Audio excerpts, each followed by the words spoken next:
Hola, ¿qué tal? Buenas noches a todas, a todos. Bienvenidos a la presentación del libro El color del privilegio. Agradecemos a todas las personas que hoy están acompañándonos y a las organizaciones que se sumaron para la transmisión del día de hoy. Y desde luego a Grupo Planeta por ser nuestro cómplice para esta presentación. Mi nombre es José Antonio Aguilar Contreras, director de la organización Racismo MX, dedicada a visibilizar y promover la literacidad sobre el racismo en México. Hoy ya no cabe duda que el racismo es un problema social con consecuencias claramente identificables, que afecta no solo a personas indígenas o afromexicanas, sino a la gran mayoría de piel morena en nuestro país, y que se refleja en casi todos los ámbitos, en los medios de comunicación, en el proceso de selección para ingresar a empresas o en las políticas públicas, y de la cual Hernán en el libro da amplia evidencia. Pero aún muchas personas no lo quieren reconocer. Les resulta incómodo o piensan que hablar de ello genera división.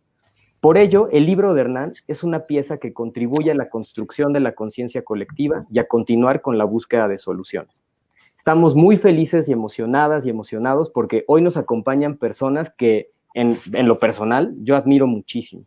En primer lugar, la periodista Gabriela Barkentin. Todas y todos la conocemos y la seguimos diariamente en el programa matutino Así las Cosas por W Radio. Gracias, Gaby, por acompañarnos. También le doy la bienvenida a Tatiana Alfonso. Ella es académica del Departamento de Derecho del ITAM e investigadora en temas de desigualdad, raza, etnicidad y derechos humanos.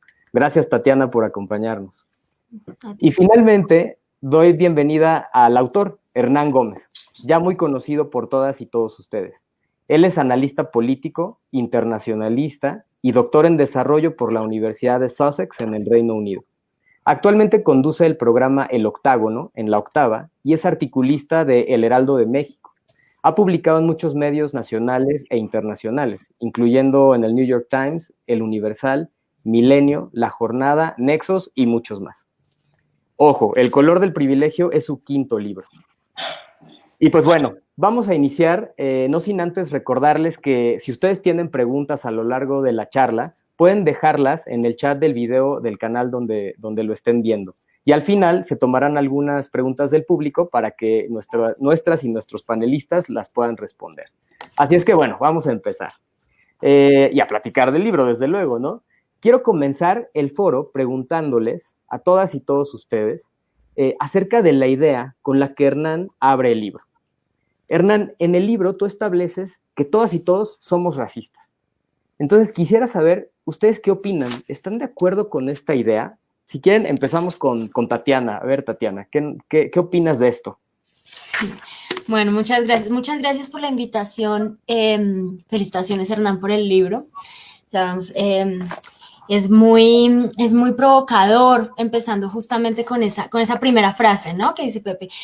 Yo creo que ahí tiene sí y no, ¿sí? La respuesta es sí y no. Sí y no, todos somos racistas, digamos. Yo creo que hay una cosa que haces en el libro que es muy importante, es tratar de mostrar cómo se encadena las actitudes racistas y los comportamientos racistas en la vida cotidiana con algo que es más estructural, ¿sí?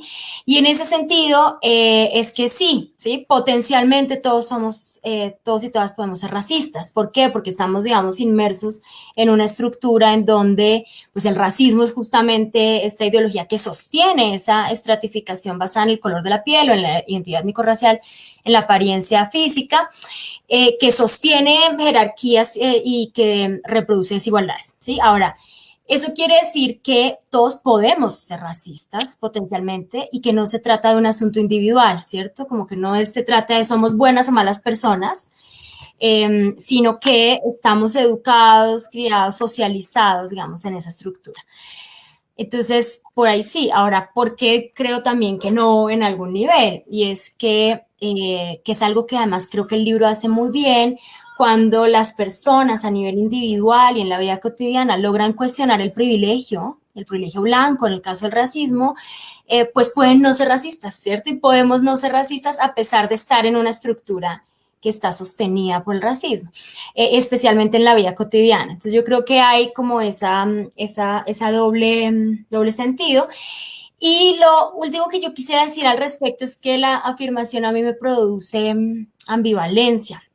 en altos niveles, porque es como me parece una entrada fuerte, importante en el sentido de denunciar un problema social que tú muestras muy bien a lo largo del libro y en distintos escenarios, pero a su vez es un tipo de afirmación que siempre genera mucha resistencia. Y entonces creo que en ese sentido hace como que tú mismo lo dices, de hecho, ¿no? Es como, te sientes atacado, te sientes cuestionado, sí, eso es lo que genera. Ahora, cada cual pues con su propia terapia, digamos, si se sienten cuestionados y atacados, ¿cierto? Pero creo que el punto en donde vale la pena, como siempre, matizarlo, que sí creo que lo haces en el libro también, es descentrar el problema del individuo. Es como si, bueno, puede que todos seamos potencialmente racistas, pero el problema no es individual, ¿sí? Y en ese sentido creo que es que hay que ir avanzando. Ahora, creo genuinamente que el libro lo hace, digamos, en distintos niveles. Para poder mostrar que justamente no se trata de que uno sea buena o mala persona y que el problema no es individual, sino la manifestación es individual. Muy bien, sí, justamente creo que la palabra clave es matices, ¿no? O sea, tenemos que entender el matiz de esta afirmación. Gaby, ¿tú qué opinas? ¿Somos racistas? A ver, yo lo primero que diría es, además, gracias, Hernán. Yo lo digo siempre que puedo y lo reitero. Yo a Hernán lo quiero muchísimo. Tengo muchos años ya de conocerlo y de verdad quiero mucho a Hernán. Hemos tenido discusiones de restaurantes, de bebidas, de la vida. Y me encanta poder platicar con Hernán, la verdad. Así que, Hernán, de verdad, antes que nada te quiero agradecer que me hayas invitado. Por otro lado, les quiero decir a todos que como estamos todos, yo estoy en mi casa, yo tengo ahora un perrito nuevo, muy jovencito, que está absolutamente enloquecido. Entonces, si de repente empiezan a oír gritos, es que está absolutamente enloquecido porque es un bebito que acabo de adoptar hace 2 semanas, literal, y está corriendo como loco por todos lados. Pero lo primero que te diría, Hernán, es sabes lo mucho que te quiero y lo mucho que te respeto y lo mucho que me encanta de los años que llevamos dialogando, pues tener en este momento el libro del color del privilegio aquí. Y bueno, Tatiana, por supuesto, y Pepe, qué rico platicar con ustedes. A ver, yo creo que más que la pregunta de si todos somos racistas o no somos racistas, yo creo que es qué nos descoloca. Y creo que lo que Hernán logra en el libro y en su trabajo en general, en la radio, en video, lo que sea, es que nos descoloca y nos obliga de repente a eso que veíamos con cierta naturalidad, pues de repente darnos cuenta que no es con tanta naturalidad, ¿no? Es decir, al final todos somos racistas o todos somos clasistas. Bueno, sí, todos tenemos una serie de estratos sociales, jerárquicos, etcétera, desde los cuales nos han educado y desde los cuales vemos el mundo, ¿no? O sea, yo puedo contar una cantidad de anécdotas de cómo a mí me ha favorecido tener un apellido alemán, ser de color, de panza, de mantarraya, y por lo tanto poder más o menos brincarme ciertas colas y llegar a ciertos lugares antes que otros. Sí, podemos aventarnos un montón de cosas, ¿no? Tuve la oportunidad de estudiar en las universidades que pude estudiar, en fin, pero creo que digamos, la anécdota sirve poco cuando logramos superar, y eso me parece que lo hace Hernán muy bien en este libro y en general en el trabajo que ha hecho Hernán en todo lo que hace, cuando logramos superar un poquito eso y nos miramos tantito de arriba, ¿no? Y de arriba me refiero en un zoom out, o sea, de arriba, del medio, no vayan a decir es un tema de superioridad, no es un asunto de superioridad, simplemente nos alejamos tantito, como ustedes lo quieran. Y a mí me parece que lo que logramos en esta reflexión es decir, cómo nos enfrentamos al otro y a la otra, ¿no? Es decir, ese otro y esa otra, ¿qué son? ¿Cómo los nombramos? Ese otro y esa otra tienen que ver con el color de piel, tienen que ver con el origen, tienen que ver con el género, tienen que ver con, no sé, no tengo idea. Es una pregunta que no nos hemos hecho. O sea, hoy, por ejemplo, que veíamos la llegada del presidente Biden a Estados Unidos, de repente yo volteo a ver y digo, de las muchas cosas que tenemos pendientes en México es pensarnos en la otredad, pero pensarnos en la otredad, no la otredad como un peligro, sino la otredad como una interlocución. Es decir, esa persona que es diferente a mí, que tiene un color de piel diferente, que tiene un origen diferente, que tiene condiciones diferentes, ¿cómo dialogamos? cómo nos entendemos, cuáles son las claves de comunicación y cómo nos podemos sentar en una mesa y podemos entender problemáticas comunes. ¿Cuáles son esas problemáticas comunes? Entonces, yo empezaría por decir que a mí el libro, El color del privilegio, el racismo cotidiano en México, a mí lo que me gusta mucho de este libro y me gusta mucho el trabajo que hace Hernán y lo pongo sobre la mesa es atrevámonos a descolocarnos. Y descolocarnos significa eso, significa de repente no sentirnos cómodos en nuestros zapatos de siempre, ¿no? Y de repente decir, a ver, ¿y cómo vive este mismo fenómeno una persona que trae otros zapatos y trae otra mirada? ¿Cómo lo podemos hacer sin, ojo, aniquilar las otras, eh? Es decir, todos los que estamos aquí seguimos existiendo. Entonces, ¿cómo logramos una convivencia de los que vivimos en este país, en este mundo, en este planeta, entendiéndonos? Entonces, yo te diría, Pepe, a ver, ¿todos somos racistas o no? Sí, sin lugar a dudas, todos tenemos momentos racistas, clasistas, todos, sin lugar a dudas. O sea, porque no hay manera de que no. El mundo se ha vuelto además muy complejo y hay afirmaciones que vamos aprendiendo en el camino. Yo lo primero que diría es somos capaces de aprender, queremos aprender, y queremos aprender para qué, ¿no? Es decir, qué mundo nos queremos imaginar, y me parece que en ese sentido el libro de Hernán es muy útil. Así es, justamente es lo que siempre decimos en otros foros cuando hablamos de racismo, ¿no? Hablar de racismo genera incomodidad, y esa incomodidad lo que necesitamos no es no verla o evitarla, sino necesitamos aprender a convivir con esa para poder aprender, ¿no? Y justamente hablando de si somos o no racistas, yo coincido con ambas, ¿no? Es decir, por un lado, pues sí es cierto que vivimos en una sociedad, socializamos desde pequeños, y aprendemos ciertos conceptos. Por algo está este experimento donde los niños eligen un muñeco blanco, un muñeco moreno, y sin saberlo, ¿no? Y ya con estas ideas que tenemos desde pequeñas y pequeños, pues elegimos inmediatamente. Entonces, podríamos decir que sí, en alguna parte, pero también podríamos decir, es la oportunidad para empezar justamente a este aprendizaje de la otredad, ¿no? Y bueno, veo que Hernán a lo mejor tuvo un problema de conexión, pero sigamos, y ahorita que se vuelva a conectar, le preguntamos a él cuál es la razón de esta aseveración.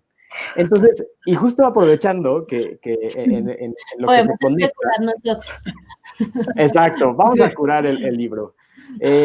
Bueno, justamente, y hablando de estos temas, y ahorita que no está Hernán, a partir del lanzamiento del libro, pues muchas personas han cuestionado cómo un hombre blanco y con acceso al privilegio escribe un libro sobre racismo, ¿no? Cuando muy seguramente, pues, o seguramente no lo ha vivido, ¿no? Entonces, ¿qué piensan ustedes de estas voces, ¿no? Muchas de ellas desde el activismo antirracista, muchas de ellas desde otros lugares de enunciación, pero ¿quién puede hablar de racismo? ¿No? ¿Quién está, entrecomillado, autorizado o autorizada para hablar de esto? O si las personas blancas pueden hablar de racismo. ¿Qué opinan? Ahora empezamos por Gaby. A ver, yo creo, y sí, a ver, ahí ya regresó Hernán. Ya regresó Hernán. Hola, Hernán, ya regresó Hernán, está de regreso. A ver, es que ¿quién puede hablar de racismo? Yo creo que todos podemos hablar de racismo. Es que no sé por qué nos hemos atrapado en esta idea de que, y tal vez hay que decir que incluso los que estamos aquí presentes, no representamos evidentemente la diversidad étnica de un país como México, etcétera, sin lugar a dudas, o sea, yo lo pondré a la primera a decir, oigan, pues no, yo represento a nadie, o sea, yo al final tengo el apellido que tengo, vengo de la familia que vengo, etcétera, pero creo que eso no me impide hablar de racismo. Yo creo que lo que deberíamos empezar a entender es que nos toca a todos hablar de racismo, ¿no? Yo lo decía, y es una discusión que tuvimos el año pasado, cuando sucedió todo el tema de CONAPRED y de Chumel Torres y demás asuntos. Yo decía, a ver, si invitaron a Chumel, pues que Chumel hable, ¿no? O sea, que hable y que diga lo que tenga que hablar. Entiendo, Pepe, que en ese momento desde Racismo MX hicieron ahí un foro alternativo después de que se canceló el de CONAPRED, lo cual celebro, honestamente, porque yo lo que digo es, a ver, no cancelemos las voces, salvo y en eso pues hay reglas establecidas, hay legislación al respecto y hay además acuerdos internacionales que tienen que ver con cuáles son los límites a la libertad de expresión. Y los límites a la libertad de expresión tienen que ver con incitación a la violencia, tienen que ver con temas de afectación a poblaciones vulnerables, como puede ser la pornografía infantil, etcétera. Pero eso está perfectamente establecido. Ahora, que alguien opine radicalmente diferente a mí, no debería de ser una condición para que yo excluya su opinión. Entonces, yo sí creo que necesitamos y nos tenemos que obligar a poner sobre la mesa la discusión de quiénes podemos hablar sobre estos temas. Todos. ¿Por qué yo, Gabriela Barkentin, que vengo de ciertos privilegios evidentes, que no los niego, de tener una educación como la que tuve, no tengo privilegios económicos, pero tengo privilegios educativos y sociales, yo no puedo hablar de esto? ¿Por qué yo no puedo hablar de esto? ¿Por qué Hernán no puede hablar de esto? ¿Por qué Tatiana no puede hablar de esto? ¿Por qué Pepe no puede hablar de esto? ¿Por qué no podemos encontrar un espacio en donde nos encontremos los otros? O sea, a mí lo que me preocupa es que esto se convierta en una discusión de nichos. Entonces, como Hernán es un señor güero, es un señor guapo, es un señor que ha tenido ciertos privilegios en su formación, es un señor que tiene... Entonces, él no puede hablar de estos temas. Me parece que eso no es cierto. Me parece que Hernán o yo o quien le quiera entrar, le debemos de entrar. Lo que creo es que le debemos entrar con seriedad para deconstruir prejuicios, para deconstruir privilegios, para plantear escenarios, para construir otros, pero no se vale entonces que algunos no puedan hablar. Entonces, a mí esa es una parte que me parece importantísima y por eso celebro el libro y celebro que Hernán se atreva a muchas cosas, a salir a la calle, a interpelar, a preguntar, a ponerle el micrófono al otro, a la otra enfrente. Puede ser incómodo, puede ser un pain in the ass, pues sí, pero Hernán nació para ser un pain in the ass, o sea, no pasa nada, ¿no? Lo que creo es que no podemos negarnos la posibilidad de hablar de los temas. Correcto. Porque si entonces los temas solo le pertenecen a un sector, bueno, pues entonces hablamos de nichos de pensamiento, pero no hablamos de construcción de ciudadanía. Sí, Gaby, completamente de acuerdo y también desde Racismo MX pensamos que entre más voces se sumen, es mucho mejor, porque al final el racismo es un problema social donde todas y todos estamos involucrados. Tatiana, ¿tú qué piensas de esto? Porque tú estás más cerca del activismo, ¿no? Y sabes estas posturas que de repente pueden ser pues un poco más radicales. ¿Qué opinas?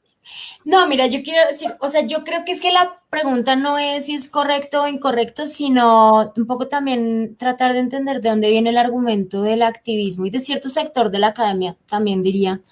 Claro, yo creo que hay que tomarse más en serio el del activismo que el de la academia, porque el de la academia es un asunto de, ay, protejo mi espacio, y ese no tiene mucho sentido social y político, pero el de los activistas y las activistas tiene que ver no con que sea correcto o incorrecto, sino con el efecto que eso tiene muchas veces, ¿no? Y viene justamente pues con esta idea de que dos puntos, ¿no? Por un lado, como la experiencia de racialización negativa como persona inferior y de discriminación. Entonces hay un argumento en donde dice, bueno, hay cierto tipo de personas que no han sufrido o no han tenido la experiencia vivida que las otras sí. De manera que hay como una especie de voces más autorizadas que otras, ¿no? Esa es una parte del argumento. Ahora yo lo que creo con respecto a ese argumento, que además de, pues hay que tomárselo muy en serio, pero la realidad es que cuando uno tiene claro que el racismo es un asunto estructural, ¿cierto? Y que responde pues justamente a las estructuras, la realidad es que experiencias relacionadas con el racismo tenemos todas y todos. Y todos. Básicamente, lo que pasa es que estamos en diferentes posiciones en esa experiencia, ¿sí? Y yo creo que hay una cosa muy importante que Hernán dice en el libro que hay que rescatar y es que cuando uno habla de racismo, cuando uno habla de clasismo, de cualquiera de las desigualdades estructurales que tenemos en la sociedad, racismo, clasismo, sexismo, entender las distintas posiciones de la experiencia es importante. Y es importante porque si no, no las podemos desmontar, digamos, ¿no? Incluso si tú no tienes ningún compromiso político con el desmonte, por lo menos por curiosidad sociológica es importante entenderla, pero sobre todo para desmontar cualquier cosa hay que entender los distintos lugares de la experiencia, ¿sí? Ahora, El segundo punto del argumento, que me parece que también es muy serio, también hay que tomárselo ahí muy, muy en serio, tiene que ver con el hecho de que cuando una persona que cuenta con los privilegios, ¿cierto? Sociales de los que hablaba Gabriela, los tiene claros, ya es un primer punto, bien, perfecto. Los cuestiona, genial, maravilloso. Pero ¿cuál es el riesgo? Que reproduzca, al ocupar el espacio de discusión, que reproduzca la desigualdad estructural, ¿sí? Y creo que ese punto del argumento, pues, tiene que ver con los efectos y ahí también hay que tener en cuenta que, pues, no se trata de que sea correcto o incorrecto que alguien como Hernán hable de racismo, sino la pregunta es si cuando Hernán habla de racismo, reproduce o no la estructura que hace que ciertas personas estén excluidas por el fenotipo. Básicamente discriminadas y etcétera, ¿no? Entonces creo que ahí, digamos, hay también otra forma de asumirlo y es justamente generar espacios y conversaciones que en vez de tener la idea del gueto y el nicho, como decía Gabriela, sean conversaciones más abiertas, pero en donde explícitamente tú estés retando la estructura. ¿Sí? Porque ¿qué es lo que pasa también? Y eso es parte del argumento y la razón por la que los activistas y las activistas son muy enfáticos al respecto. Y es, bueno, otra vez entonces tenemos, va a decir, para el caso del sexismo, los hombres hablando de lactancia materna, como no, pues perdón. O sea, pero es como, no, sí, ese tipo de, esa experiencia no está vivida, esa, listo, usted tiene una opinión, pero no puede ser entonces que con esa excusa, digamos, las mujeres estén excluidas de la conversación sobre sus propias vidas y experiencias. ¿Sí? Entonces yo creo que ahí, respecto al efecto, ese segundo elemento del argumento hay que tomárselo un poco, pues digamos, también en serio, ¿sí? Y generar otras formas de conversación en donde retes, en términos de participación e inclusión, pues las estructuras que cooptan y quitan, vuelven a excluir, mejor dicho. Así es, sí, justamente es como mis colegas economistas dirían, es que es suma cero, ¿no? ¿Estás tú o estoy yo? Generar un escenario en donde todas y todos podamos estar, ¿no? Todas, todos y todes. Y bueno, ya que está Hernán aquí, pues preguntarle, Hernán, ¿cuál es tu motivación para hacer el libro, no? O sea, tú al ser desde tu lugar de enunciación como hombre blanco y que evidentemente reconoce sus privilegios, ¿por qué hacer un libro como el que haces? Muchas gracias, Pepe, y gracias a Gabriela y a Tatiana por sus palabras tan generosas y por haber leído el libro, por haber aceptado estar en esta presentación. Bueno, también tenía que responder a la pregunta anterior, ¿no? De si todos somos racistas, y quería precisar sobre eso. A ver, yo creo que en todos los temas de discriminación, por eso elegí esa idea, digamos, que está en la contraportada del libro de Eres un racista, porque me parece que en todos los temas de discriminación siempre estamos acostumbradísimos a ver la paja en el ojo ajeno y no la viga en el propio, y siempre el que discrimina es el otro, nunca uno. Y yo creo que ya chole de esa dinámica. Necesitamos cada uno de nosotros empezar a cuestionarnos a nosotros mismos y lo que nosotros mismos hacemos. Cuando digo que tú eres un racista y que todos somos racistas, claro, no quiero decir, y seguramente habrá excepciones, pues si es una provocación y es una generalización. Debe haber activistas, gente que ha trabajado mucho tiempo el racismo, que ha logrado realmente ser muy conscientes de eso y extirparlo por completo. No lo descarto, pues. Creo que son muy pocas personas, pero cuando digo que todos somos racistas, digo que todos somos racistas, sí, pero no de la misma manera, desde luego, no en la misma intensidad. Y por eso es que hice un esfuerzo en el capítulo 2 del libro, que además es de que pueden bajar gratis, si quieren echarle un ojo, está en la página de Amazon, para que se den una idea de a lo que me refiero. Ahí yo distingo 10 formas de racismo distintas, desde las más evidentes y descaradas, que generan violencia, segregación, y que son explícitamente racistas, hasta las más inconscientes, hasta otros que pasan por el racismo hacia uno mismo, porque también están los racistas consigo mismos, que es una cosa muy triste.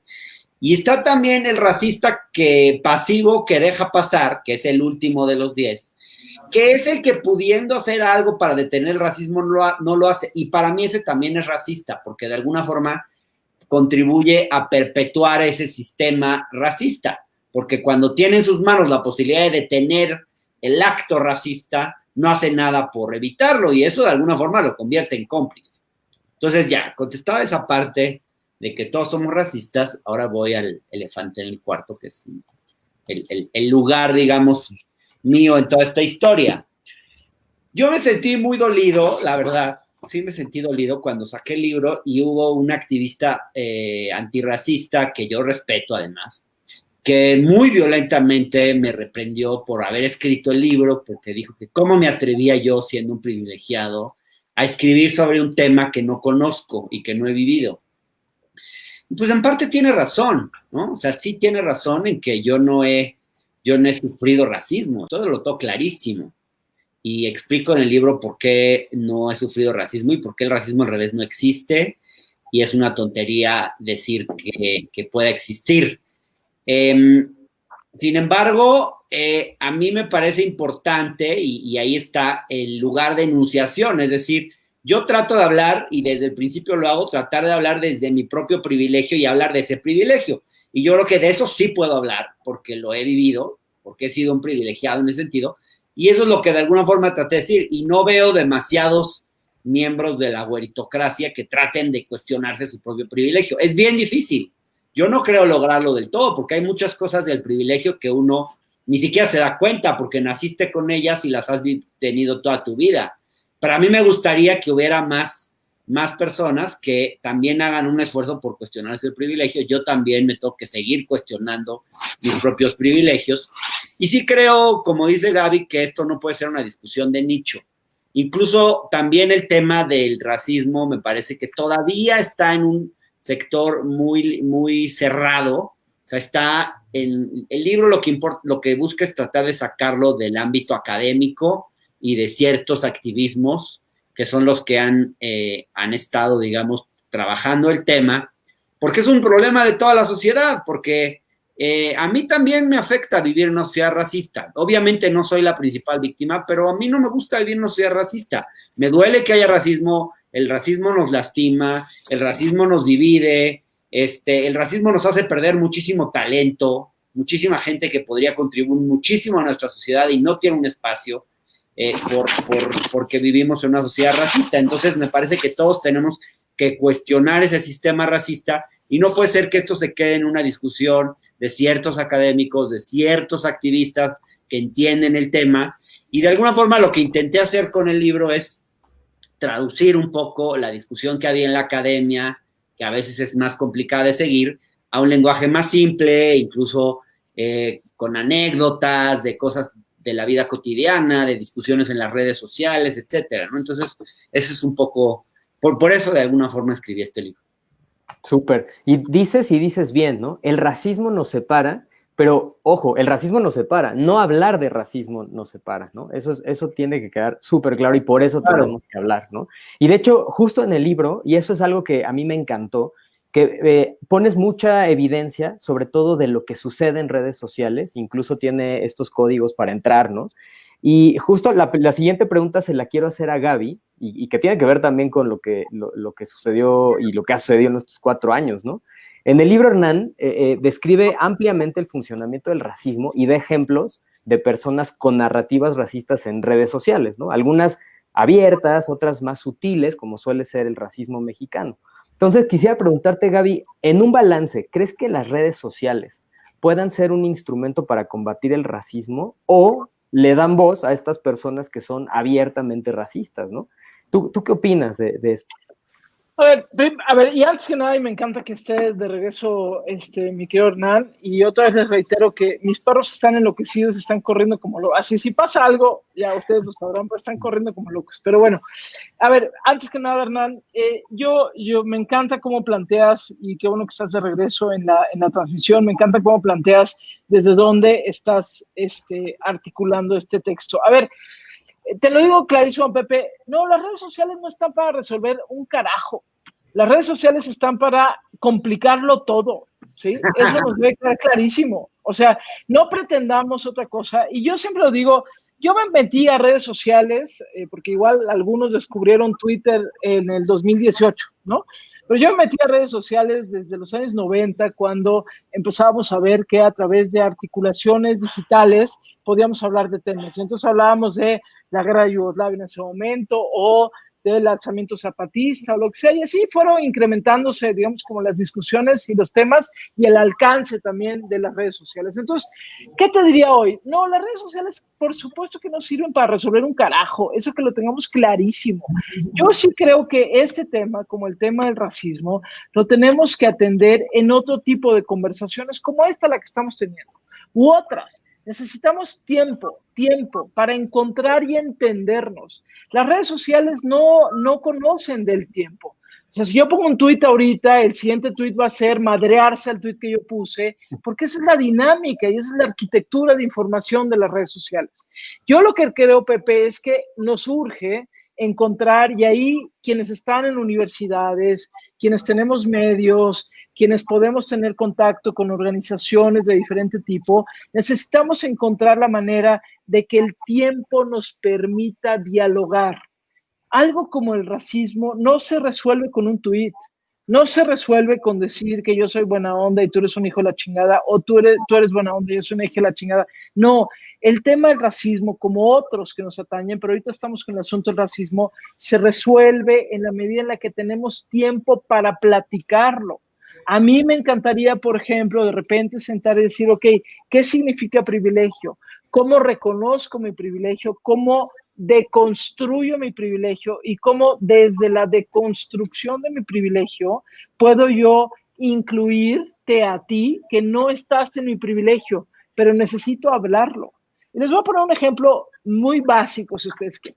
A mí me gusta mucho cocinar y en diciembre ahora he estado como muy atenta y muy al cuidado de mis padres, que tienen 81 años de edad, y soy de mis 3 hermanos, soy la única que vive en México, y por lo tanto me he ido haciendo como cargo de mis papás en esta etapa también COVID, de que ellos no salgan mucho, de que nos cuidemos, ¿no? Entonces, a mí me gusta mucho cocinar. Y en diciembre estaba yo pensando, bueno, ¿qué hacemos para Navidad? Íbamos a estar solo mis papás y yo, 3 personas, y de repente dije, a mí me gusta mucho comer conejo. Y entonces conseguí unos conejos que eran muy frescos y no sé qué. Y estaba yo y en eso veo pasar en Twitter de purititita casualidad un tuit de Yasnaya Aguilar, a la cual le mandamos beso, abrazo y arrumacos, que es una gran mujer que desde su identidad mije está pensando cómo articular en la realidad. Y veo que pone un tuit ahí que dice, les comparto la receta de conejo enchilado que hacía mi abuela, ¿no? Y yo dije, esto está increíble, porque yo voy a cocinar los conejos, aquí hay una receta de conejos, ¿no? Entonces bajo la receta y le hablo y le digo, oye, Yasnaya, ¿cómo le hago? Y entonces me dice, mira, es que es bien importante que consigas hoja de aguacatillo, porque si no es no sé qué.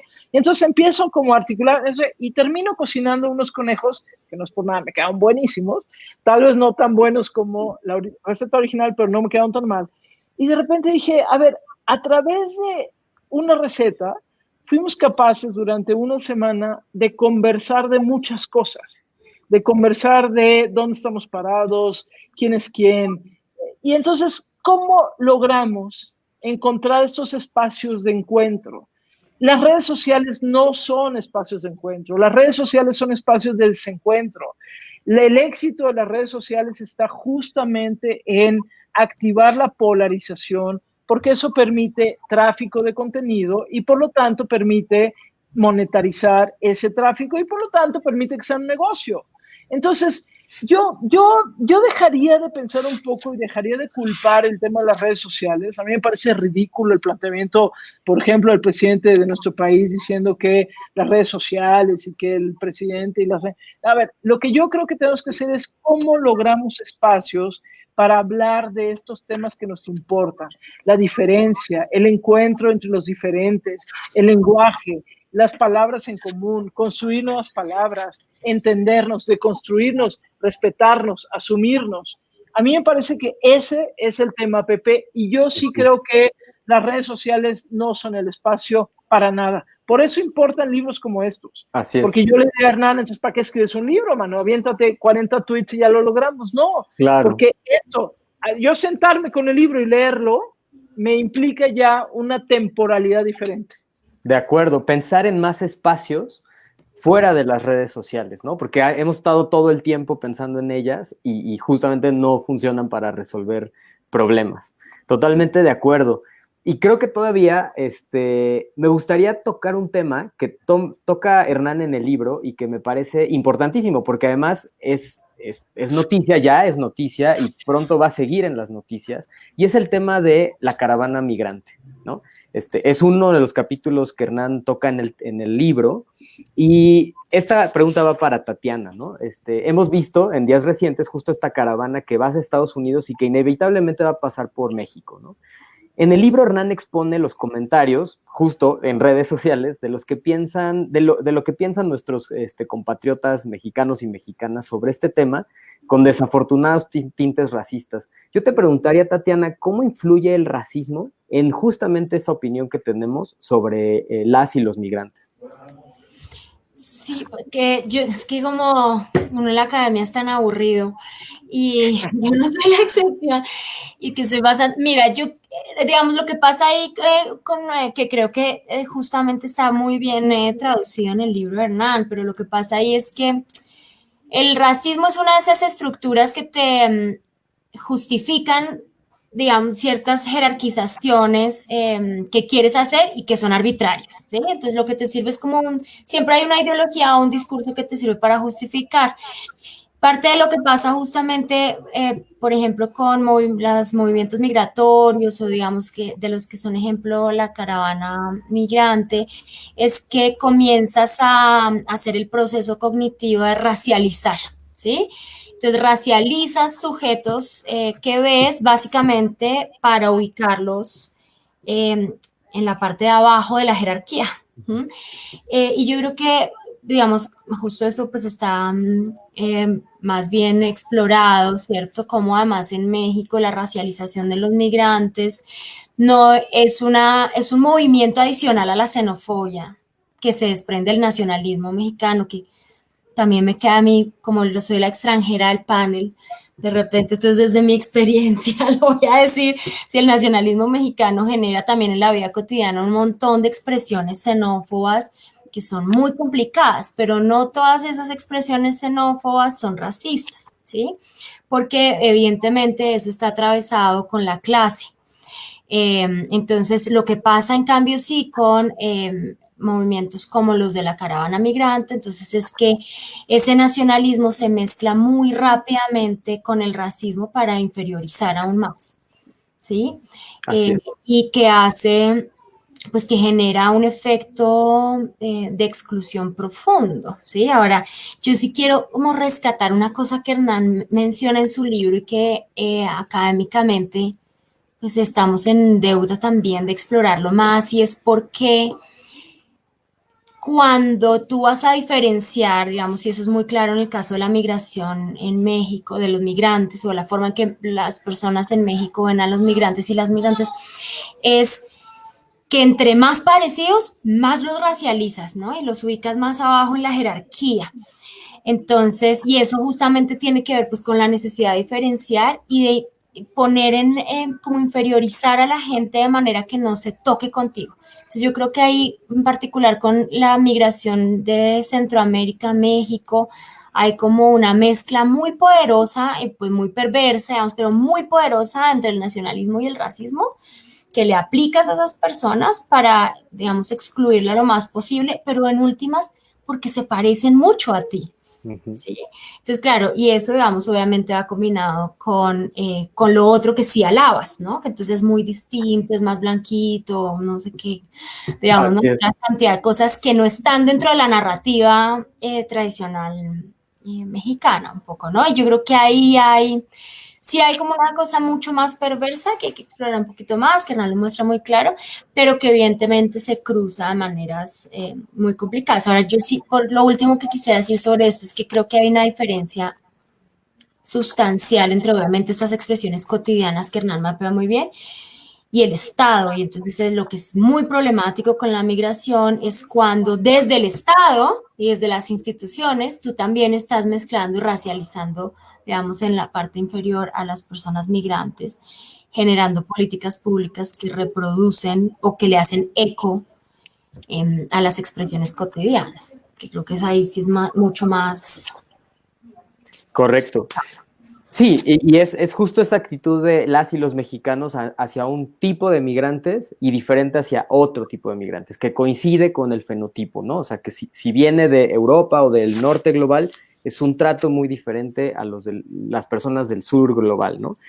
Bueno, Hernán, justamente en el libro tú das muchos ejemplos de cómo este nacionalismo mexicano pues lo han llevado al extremo, ciertas políticas y momentos en la historia que han terminado incluso en genocidios, ¿no? Como las personas chinas a principios del siglo XX. Y pues bueno, Hernán va a seguir hablando porque es hora de pasar a las preguntas del público. A ver, vamos a leer la primera. Daniel Serrano, ¿no? Desde la página de Planeta Libros México. De la página Planeta Libros México. Él te pregunta, ¿racismo es lo mismo que discriminación?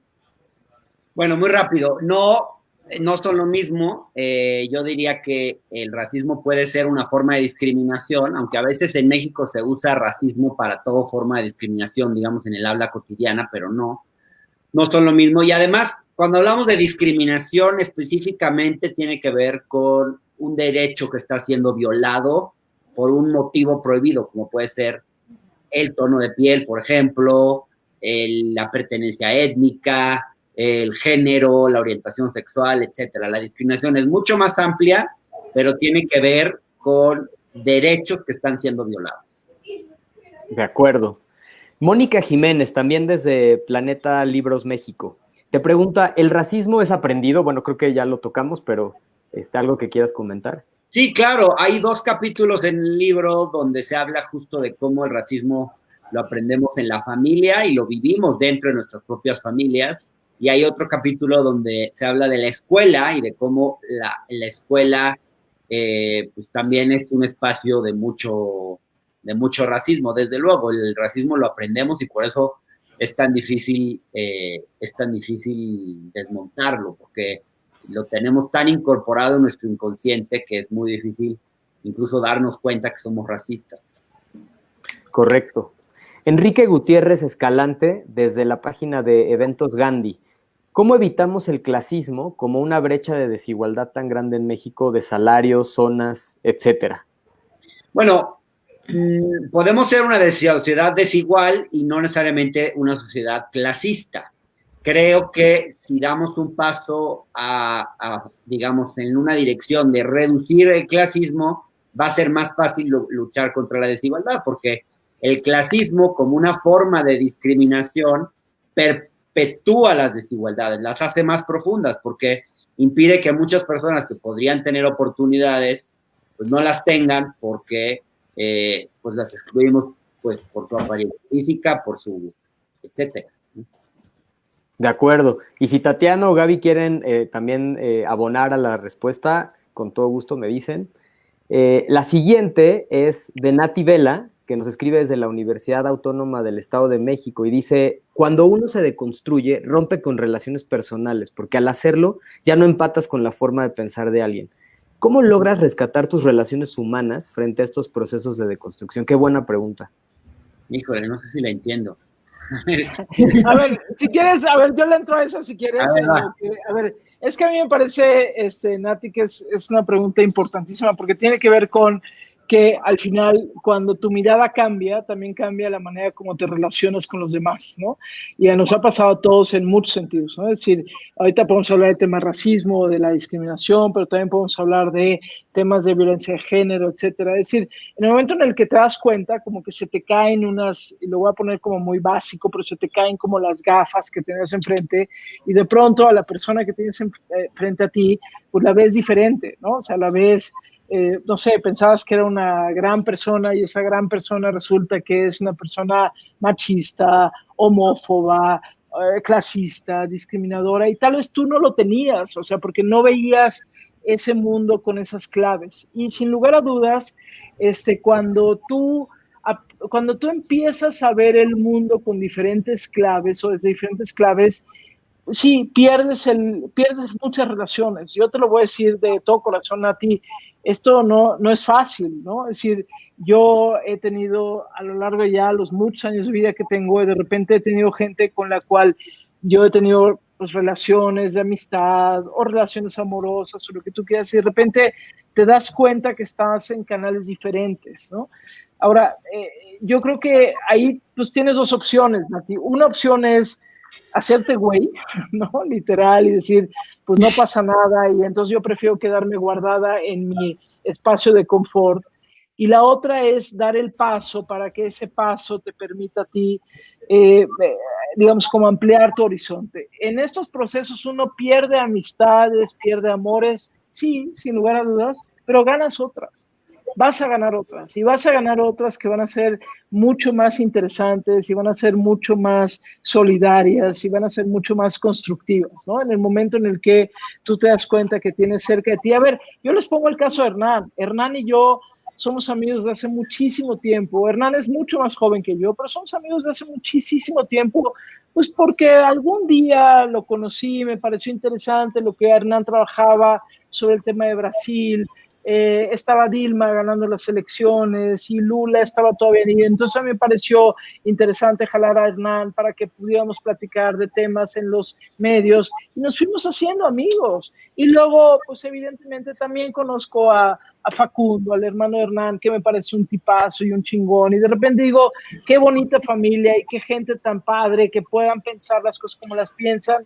Y a veces estamos de acuerdo y a veces no estamos de acuerdo. Hernán y yo hay veces que no estamos de acuerdo y hay veces que nos decimos no estamos de acuerdo en lo que tú estás diciendo, lo que yo estoy diciendo. Lo maravilloso es cuando logras construir una amistad más allá de ese desacuerdo. Cuando no se puede, se vale decir tuvimos lo que tuvimos y lo que sigue es otra cosa. Lo que yo te pediría, Nati, es que seas lo suficientemente sólida en tus planteamientos para que no permitas que una relación de amor, de amistad, familiar, te impida ser una persona con una comprensión más amplia de lo que es el ser humano. ¿Duele? Sí, yo he perdido mucha gente en el camino, pero te lo contesto de frente, he ganado muchísimas más. Me encanta, Gaby. Tienes razón y sí duele, pero creo que dolería más dejarnos a este camino de deconstrucción o con nuestros nuevos valores. Bueno, o una pregunta más. Jorge Raúl Flores Gallegos, también desde Planeta de Libros, él menciona, dice, al margen de la intensidad del racismo que se pueda manifestar entre las personas de inferioridad o incluso inversa, siempre existirá el aspecto victimista en sus efectos. Gracias por el tema, muy interesante. ¿Qué opinan? Tatiana. No, es que yo creo que yo no la entiendo, la pregunta. No, yo tampoco. ¿Por qué no seleccionas otra? A ver, aquí hay otra. Varias personas preguntan, ¿cuál es el libro y dónde lo pueden conseguir? ¿Lo pueden pedir en físico, hasta la puerta de su casa o en ebook? A ver, cuéntanos, Hernán. Está en varias librerías, Gandhi, Sótano, Parnaso ya no existe, pues en varias lo pueden pedir en Amazon y pueden bajar también un fragmento para darse una idea de qué va, está fácil conseguirlo, la neta tiene muy buena distribución, así que no es un problema. Genial, pues bueno, estamos cerquita de la hora y me gustaría darles la palabra una última vez para un mensaje final, porque creo que pues esta lucha que muchas y muchos lo tenemos de diario y que nos dedicamos a esto y tratamos de erradicarlo por muchos frentes, es importante siempre posicionarse y es importante siempre mandar un mensaje e invitar a otras personas a unirse, ¿no? Les daría un espacio para dar este último mensaje, pero siempre pensando en cómo ser activistas antirracistas. ¿Cuál es ese camino? Empezaría por Tatiana, por favor. Tatiana es la más aburrida. Tatiana solo puede explicar, yo creo que, no sé en realidad como cuál sería como un eslogan y un mensaje muy claro, pero sí quiero, como esta pregunta que hacía Nati, que contestaba Gabriela, como que hay un tema de bystanders que dicen los gringos, ¿no? Como el que aguanta y no dice nada, es como, ay, no me voy a meter en ese problema, ay, ¿para qué voy a pelear eso? Y yo sí creo que además, digamos, justamente tiene que ver con no cuestionar el privilegio, ¿sí?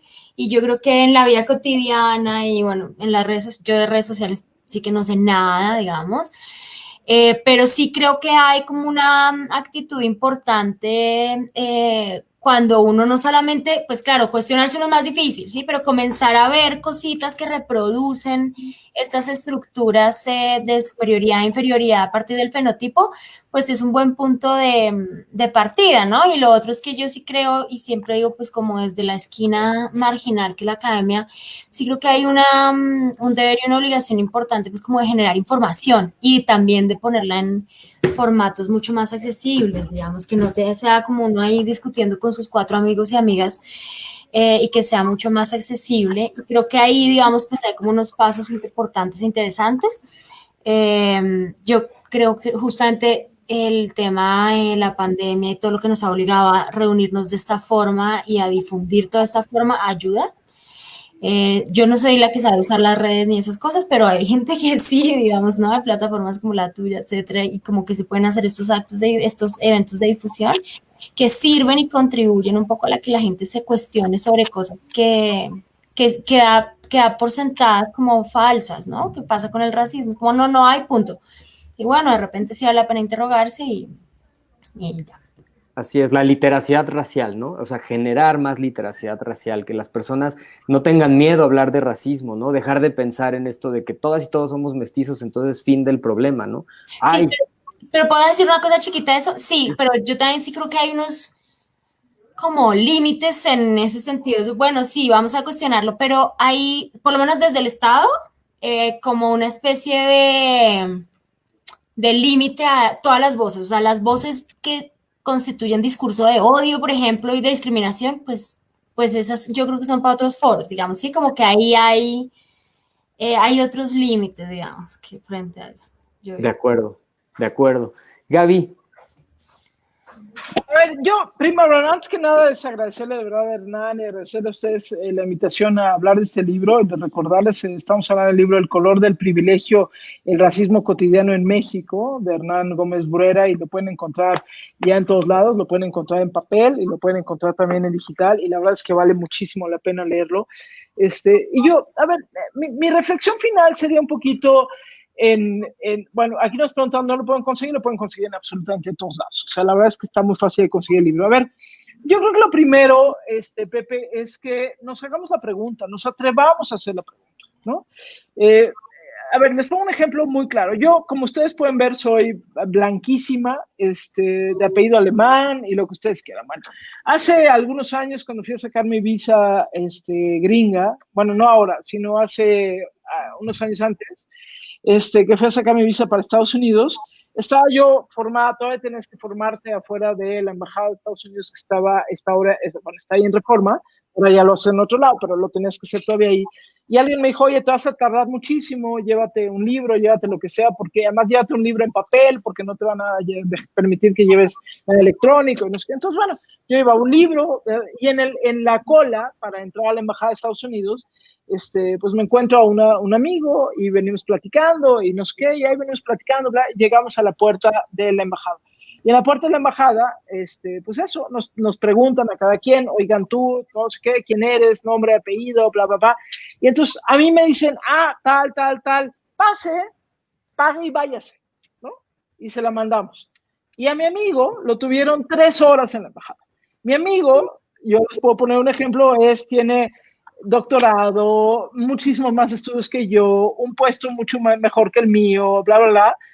Y sin embargo, por muchísimos elementos, uno no menor el color de piel, uno no menor el apellido, uno no menor el nombre, uno no menor se quedó 3 horas esperando cuando a mí me dijeron, pase, pague, váyase, y en una semana le llega la visa, cosa que además así fue, ¿no?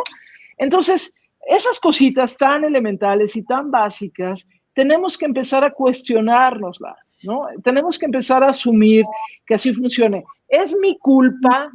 No es mi culpa. No es mi culpa de yo, Gabriela. No es mi culpa. Les juro que yo no llegué diciendo, quiero mi visa. No, no es mi culpa, Gabriela, no es mi culpa. Creo que también tenemos que deconstruir esta narrativa medio judeocristiana de las culpas y de que alguien es mejor y alguien es peor. Y entonces un güerito como Hernán no debería de hablar de clasismo y de racismo porque él es un privilegiado. Y entonces, no, me parece que todos deberíamos entrarle y todos deberíamos de reconocernos en la problemática. Pero en ese sentido también tenemos que armar un territorio común de pronto, conceptual, metodológico, horizontal, en donde podemos ubicar nuestra mirada.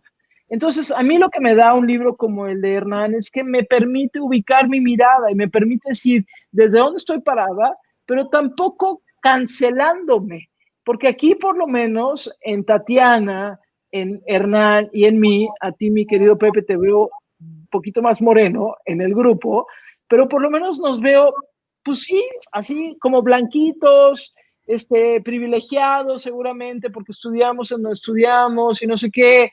Bueno, a ver, ¿eso nos cancela nuestra voz? No, yo creo que no cancela la voz.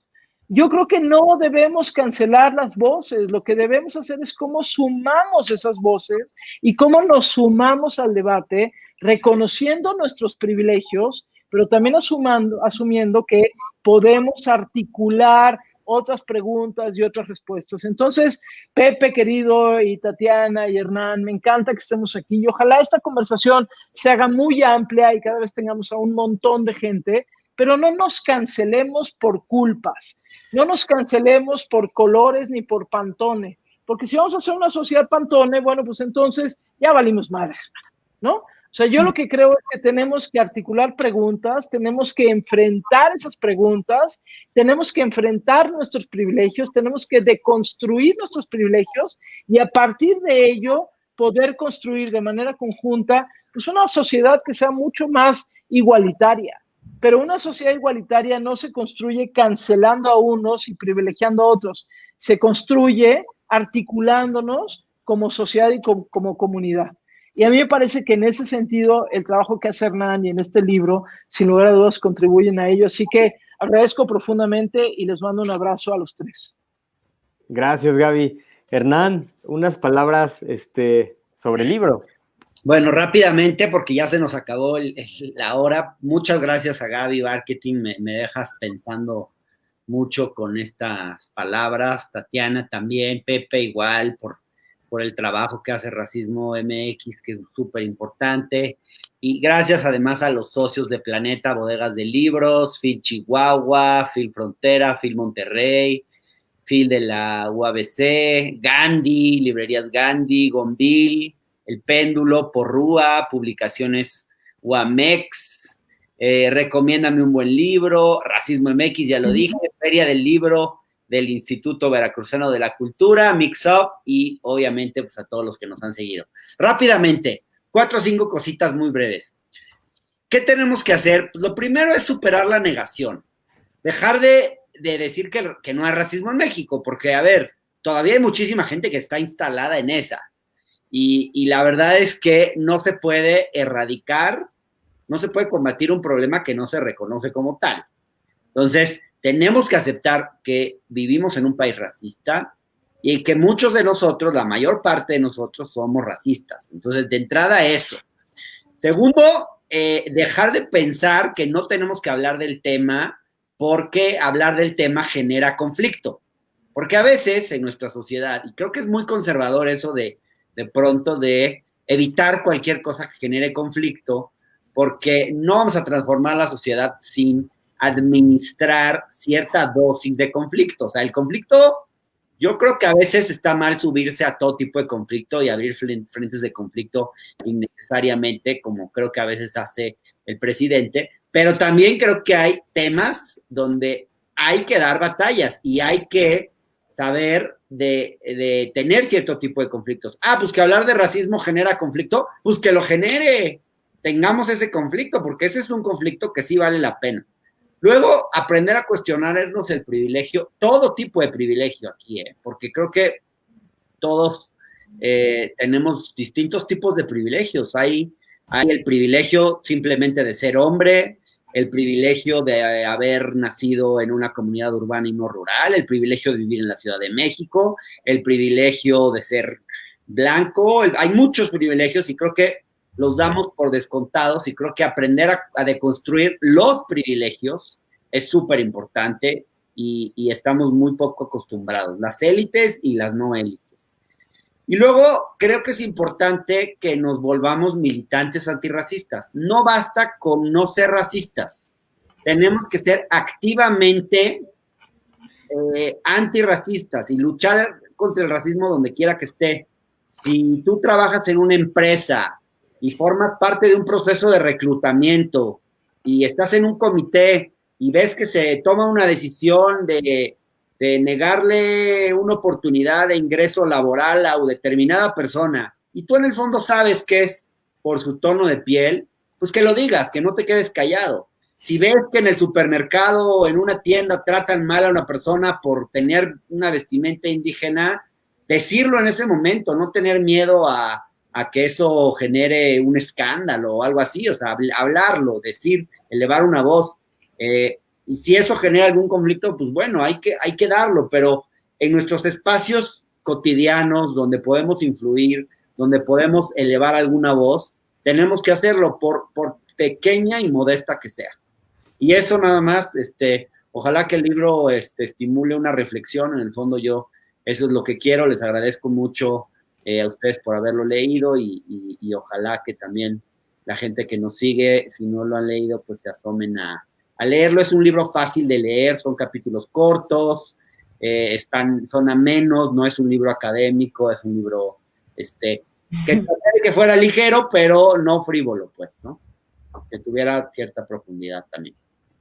Gracias. De acuerdo, pues no, pues muchas gracias a todas y todos que estuvieron hoy y pues nos vemos pronto en más espacios, como decía Gaby, generarlos más, hablar más del tema para seguir buscando soluciones, pero todas y todos.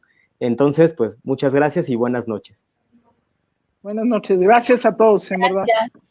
Gracias.